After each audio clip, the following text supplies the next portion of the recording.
Hello, and welcome to episode 32 of Things I've Learned from Barry Harris. Today I want to stay with the theme that we started with yesterday, which is ideas from Charlie Parker. Another reason why I bring this up in the Barry Harris episodes is because Barry was really the one that, besides learning how to transcribe, which you kind of have to do on your own, but figuring out what to do with all of these beautiful phrases that you're transcribing. You know, you can learn a phrase and then you can use that phrase over and over again. So you could take a Charlie Parker lick, figure out, oh, okay, you do this on a 5 chord, so then that's the lick I'm going to play, which is great, but then that's really just taking a Charlie Parker lick, which is fine, but you don't want to really do that. There's enough people that, take all Charlie Parker phrases. That's not really moving the ball forward, so to speak. And it's also not learning from Bird. And the thing that Barry taught us all is how to really learn from these masters, including himself. So what he'll do is he'll take a phrase of Charlie Parker and he'll break it down into things, and then he'll have you do it on the entire scale. For instance, there's this great phrase that Bird plays. I guess it would be on, let's say, if we were playing D7 in the key of G. So he plays, which is really nice. So now you could say to yourself, well, every time I have a dominant chord, I can play that, which is great. So if I play E7,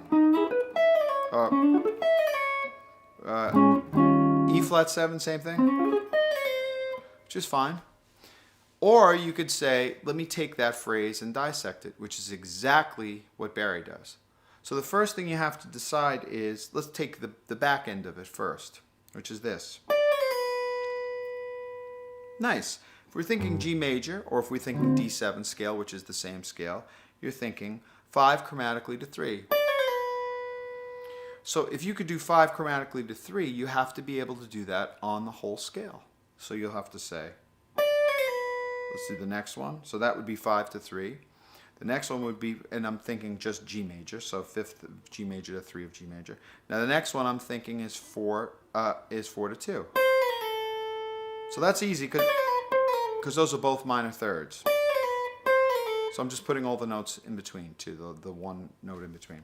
Now the next one that gets a little bit tricky is the third to the 1, because that's a major third.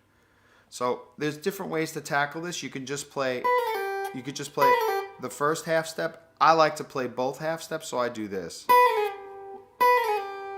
So now we have from the 5th to the 3rd, 4th to the 2nd, 3rd to the 1st. Next one, 2nd to the 7th. Now here I would probably change and do tonic to 6. So now I change strings. 7 to 5. I'd probably change here again maybe and do 6 to 4.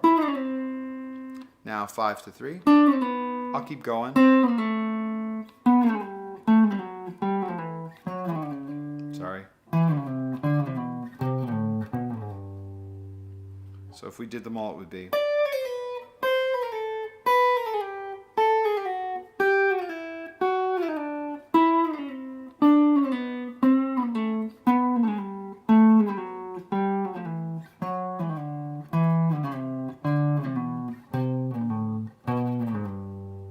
So if you can do them down, you should also be able to do them up.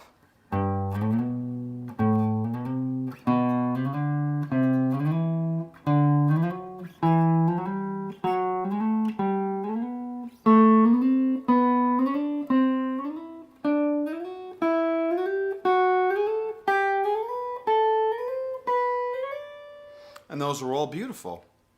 Now he does something interesting. He puts it, another thing you have to know to break down this thing, we've talked about these before, is doing a chord up. So thirds up are just, if we're thinking G major now, thirds up are just play a note, skip a note, play a note. And we go up the scale like that.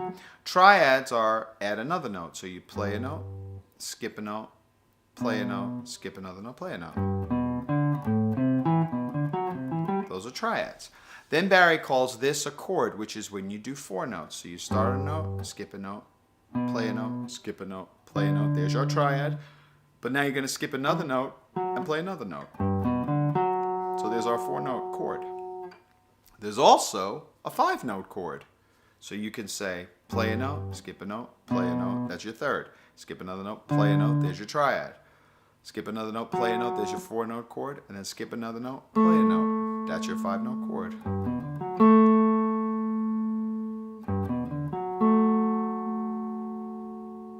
So now you do that up the scale.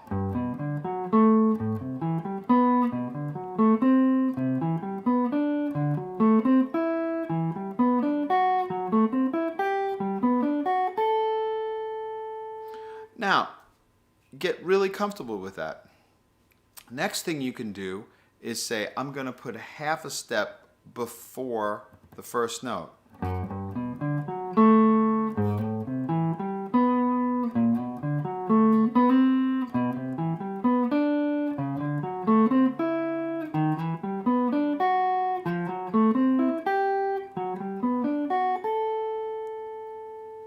That's the next step. The next step to this one is he plays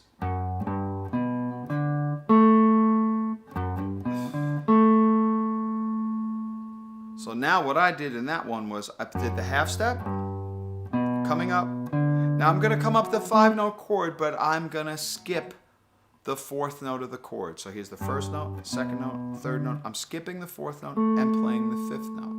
So I'm just going to skip one going up. So it would be this. Next one. Next one. Oh, sorry. Next one. Next one.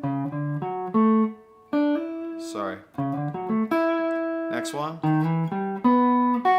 Next one. And then last one. Now, what Bird does with this phrase, that's really starting from the 4th, coming a half step below. But instead of playing that, he's going to go up to this note, which is that playing up, playing a half step below, going up a 5-note chord, but skipping that 4th note. But that's when he's going to introduce that sliding down the 3rd. So there's his phrase. So knowing that, using those two things, you should say to yourself, okay, so now I have to be able to do that from every degree of the scale. So if this is the first one, the one from the 3rd is probably going to sound, that's from the 3rd. From the 2nd, from the tonic, from the 7, so see how that's beautiful? Let's do the one from the 6. That's a pretty one too. I'll do the one from the, so that's 6, so let's do the one from the 5. That's a nice one too.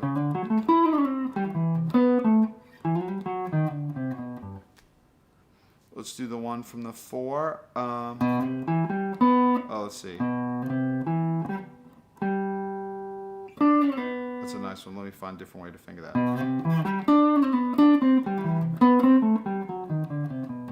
Go back to the first one again.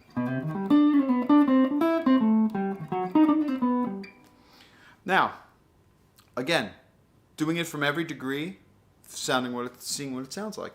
You could also say, okay, what if he did this instead? That's good. That's this to this. But now suppose he did the chord up with the half step below and did that, which I think he does do in some tunes. He'll say,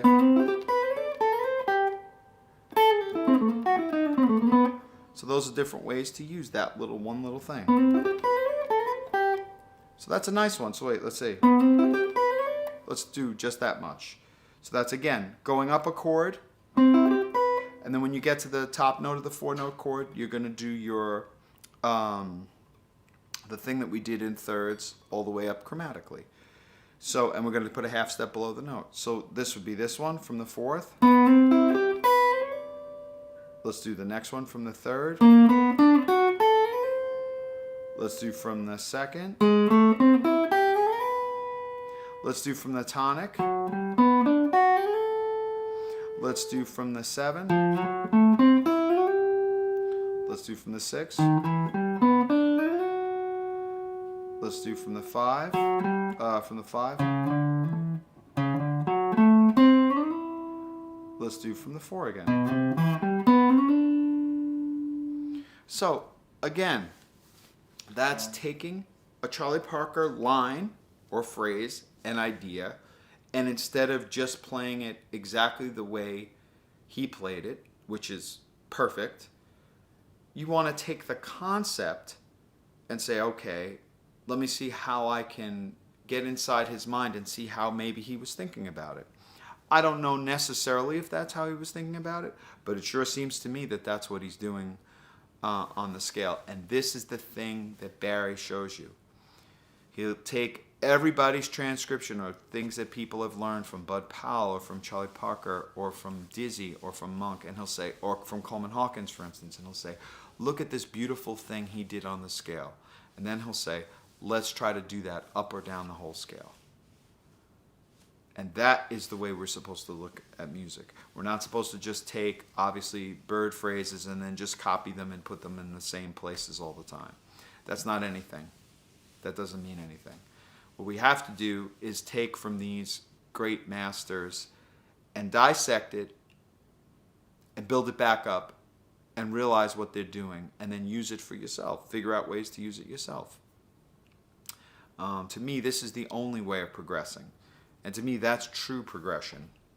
That is truly progress, if we're able to do that. Because the music is all laid out for us already. That's what Barry says all the time. It's already laid out for us. It's already there. It's who can come up with the most pretty ways to do those type of things. Or even interesting. And it doesn't always have to be pretty. I mean, it doesn't hurt, but it doesn't always have to be pretty. But that's an example of a Charlie Parker phrase that you can really work on your instrument. And the interesting thing on guitar is, if you noticed, I'm using about this much of the fretboard. So I don't know, I guess that would be 1, 2, maybe 3, maybe 4 positions. Just, I don't know how people refer to it as positions, but this much, from basically the 2nd fret to the 10th fret. So that's why, just knowing your major scale, you have to, you know, we have the boxes that we play in as guitar players. We have to know all this, you know.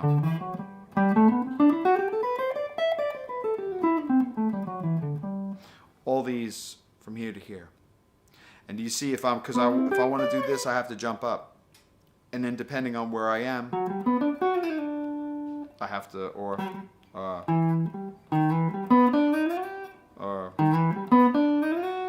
see, it depends on where you are. Anyway, I hope that lesson was helpful. And I'm going to make another couple of videos about Charlie Parker phrases and dissecting them. And I hope you're enjoying these. Okay, until next time. Thanks.